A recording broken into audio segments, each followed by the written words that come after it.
Happy Motivated Mindset Monday. I am here to encourage you to discover your voice and use your voice to fulfill your God-given purpose. I read a post of a person who said they did not like their voice, and that was the reason they did not share their message with the world.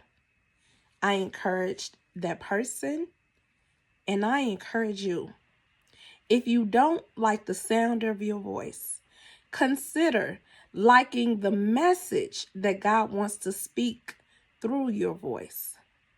There are people on earth who need you to share your story in your voice so that they can get to the next level in their life and you can get to the next level in your purpose.